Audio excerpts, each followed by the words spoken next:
Join me and Renjie as we uncover Sentosa Island beyond the usual attractions. Renjie, what was the last one? We discussed food at a shopping center. We were talking about shopping and eating. Sentosa, according to you, is a lush tropical island. Yes. Tell us about it. So I think, when I talk to people about Sentosa, they always go, oh yeah, I love Sentosa. It's, Sea Aquarium, it's Universal Studios, it's Resorts World Sentosa, it's Madame Tussauds. And those are all fantastic. They're all lovely places.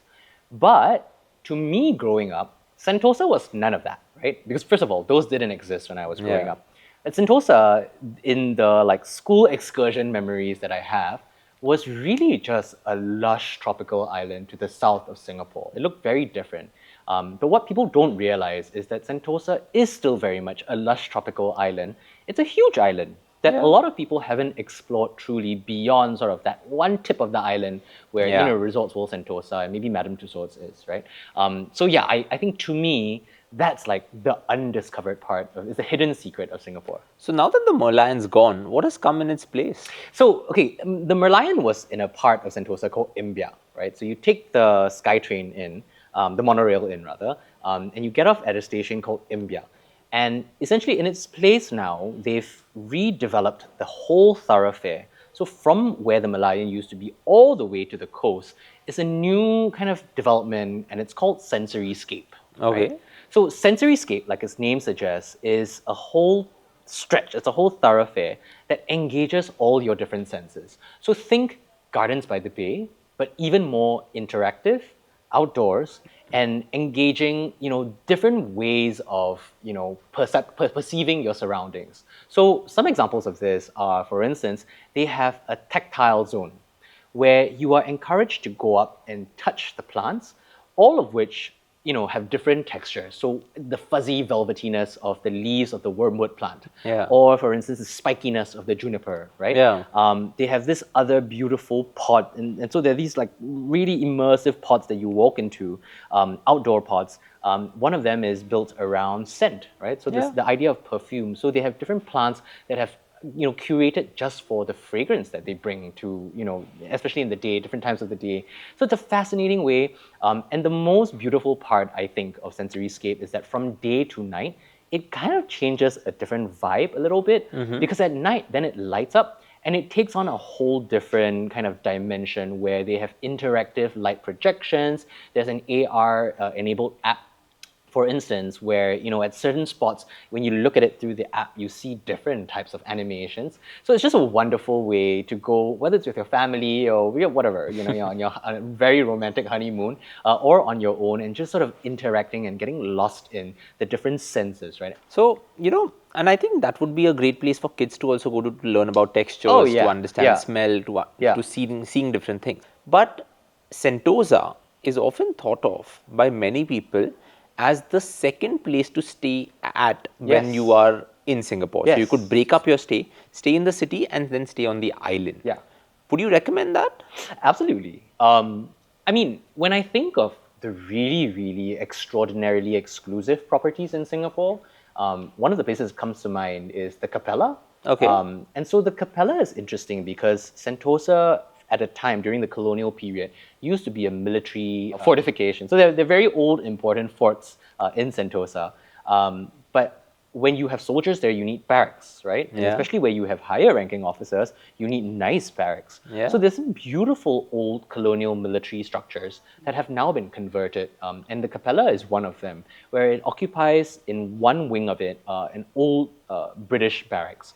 And they've obviously built new rooms around that, but it's an ultra sort of exclusive luxury property that's tucked away, and it faces the South China Sea. So it's beautiful. You wake up and you have this unobstructed view of the South China Sea.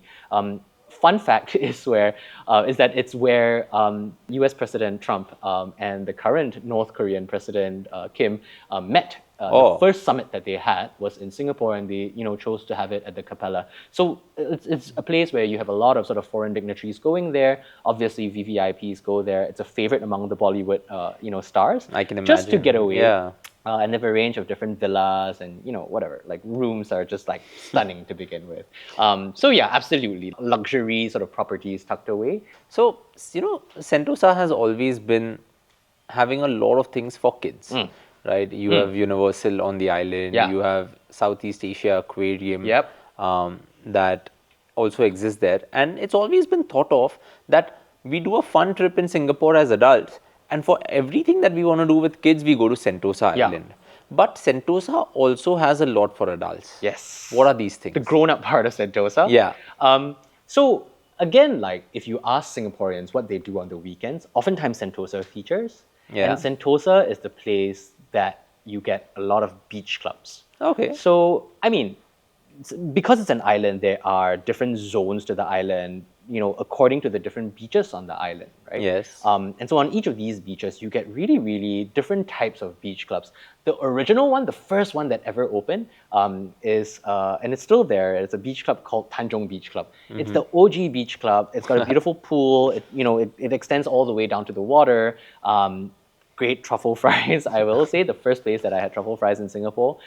So great option. But you have Ola Beach Club, you have Rumours Beach Club, you have Tipsy Unicorn. The latest one that's come up is called Plus 12, and it's an adults-only beach club it's sort of like set on a terrace. So think like Mykonos, Santorini kind of a vibe.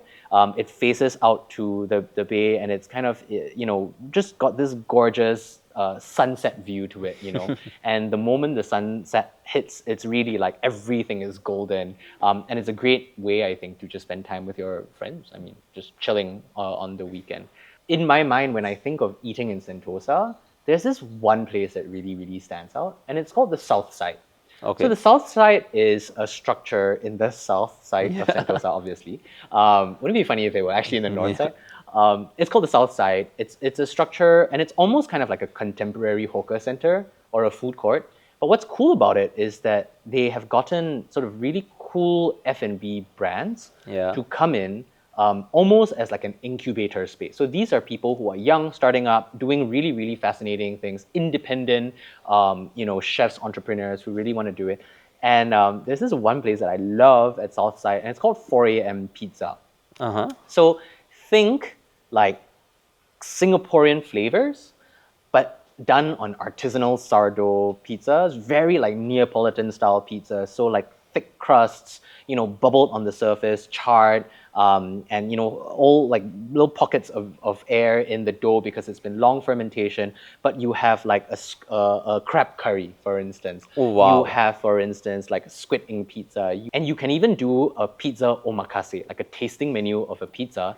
It's a lot of carbs. That's a lot of carbs. It's a lot of carbs. And just when you think like 6 pizzas is not enough, the dessert is a gelato that's infused with sourdough. So they infuse the custard with sourdough. So you're eating essentially like a burnt sourdough flavored gelato from the shop next door. So, I mean, I think that to me represents kind of what Sentosa is from a food point of view, is that you're probably not going to find like street food like in its original form like you do in the rest of the city.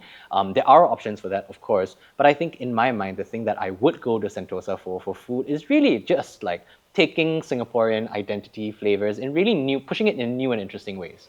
So yeah. That's one thing I keep going to Singapore again and again for, because every time you go there, there's something new. And the pizza omakase or the pizza tasting menu, where you'll probably have 10 courses of pizza or 14 courses of pizza, sounds very, very I'll say super interesting. Yeah. So, okay, this was Sentosa.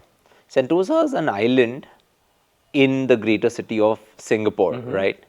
But when we were discussing our topics for these episodes, you told me about another island that Singapore has. Yes. What's that called? It's called Pulau Ubin. Pulau Ubin. Yes.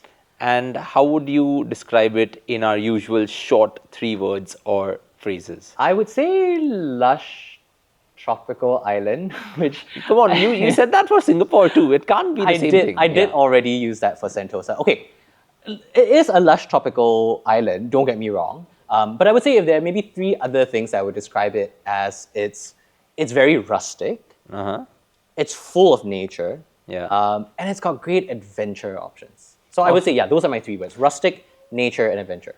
Rustic, nature, and adventure. Awesome. Let's do that on the next episode. I'm super excited because I've not heard of this secret Oh my God. island of Singapore. So let's do it. It's the true hidden gem of Singapore, I would say. Awesome. Yeah.